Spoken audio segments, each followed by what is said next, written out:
50 वर्ष मद्य विक्री दुकानांच्या परवान्यांना असलेली स्थगिती महसुलामध्ये वाढ करण्याच्या उद्देशाने उठवली जाणार आहे। राज्यामध्ये नव्याने 328 मद्य विक्री दुकानांना परवाने दिले जाणार आहेत आणि याच धोरणामुळे किरकोळ मद्य विक्री दुकानांमध्ये 19% वाढ होईल। त्यामध्येच महसूल वाढवण्यासंदर्भात धोरणाचा भाग म्हणून उत्पादन शुल्क विभागाच्या प्रत्येक प्रशासकीय विभागांमध्ये विदेशी मद्य निर्मितीचा परवाना देण्यासाठी उपमुख्यमंत्री तसंच उत्पादन शुल्क मंत्री अजित पवार यांच्या अध्यक्षतेखाली समिती नेमण्यात आलेली आहे।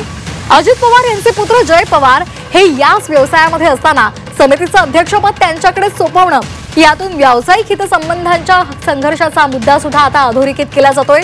विदेशी मद्य निर्मितीच्या परवान्यासाठी अजित पवार यांच्या अध्यक्षतेखाली समिती नेमण्यात आल्यामुळे आश्चर्य व्यक्त केलं जाते। अजित पवार यांचे निकटवर्तीय याच व्यवसायामध्ये आहेत। बारामतीमध्ये मद्य निर्मितीचा मोठा कारखाना आहे आणि त्यातून त्यांच्याच अध्यक्षतेखाली समिती नेमणं म्हणजे व्यावसायिक हितसंबंध राखले जाण्याचा धोका असल्याचं मत मद्य निर्मिती क्षेत्रातील तज्ज्ञांनी व्यक्त केलं आहे।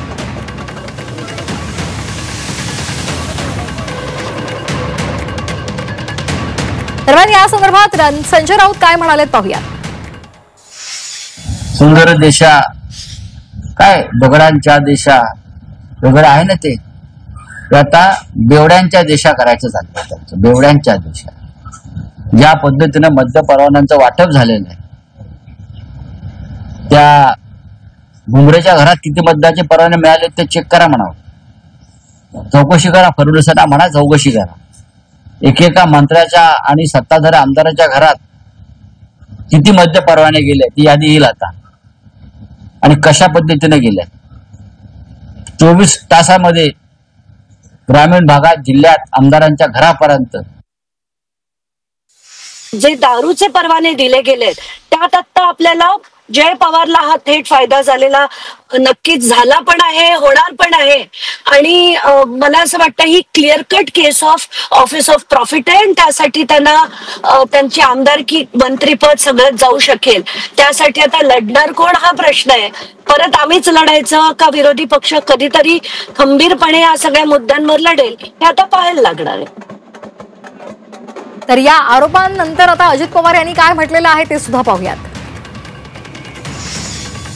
पाठीमागच्या काळामध्येच एक नियम केलेला आहे 72ला का काहीतरी 72-74ला की इथनं पुढं दारूचे परवाने म्हणजे द्यायचे असतील दुकानं शॉप तर त्याच्या संदर्भामध्ये विधिमंडळाला विश्वासामध्ये घेतल्याशिवाय द्यायचे नाही असा निर्णय झाला। त्याच्यानंतर कधी पण आपल्या महाराष्ट्रामध्ये म्हणजे बाकीच्या अनेक राज्यांच्या मध्ये मला तर माहिती मिळाली की उत्तर प्रदेशमध्ये दरवर्षी 3% परवाने जास्त दिले जातात, वाढवले जातात आणि बाकीच्याही ह्याच्यात वाढवले जातात। तो त्यांचा अधिकार आहे, परंतु आपल्या महाराष्ट्राची कामाची पद्धत वेगळी आहे आणि म्हणून आपण स्थलांतर करतो।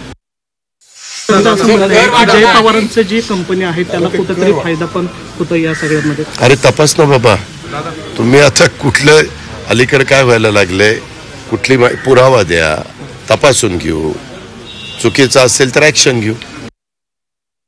वळ्या पुढच्या बातमीकडे। लाडकी बहीण योजनेमुळे सरकारी तिजोरीवर भार पडत असल्याची कबुली मंत्री छगन भुजबळ यांनी दिली आहे। लाडकी बहीण योजनेमुळे राज्यावर 45,000 कोटींचा बोजा पडलेला आहे आणि त्याचा फटका हा इतर योजनांना बसत असल्याचं सुद्धा भुजबळांनी सांगितलंय। सरकारच्या तिजोरीमधील ही तूट भरून काढण्यासाठी सरकार वाईन शॉप लायसन्स सारखे उपाय करत असल्याचा दावाही भुजबळांनी केलाय। त्यामुळे लाडक्या बहिणींसाठी सरकार लाडक्या भावांना दारुडं बनवण्याचा विचार करत नाहीये ना, अशी चर्चा आता रंगलेली आहे।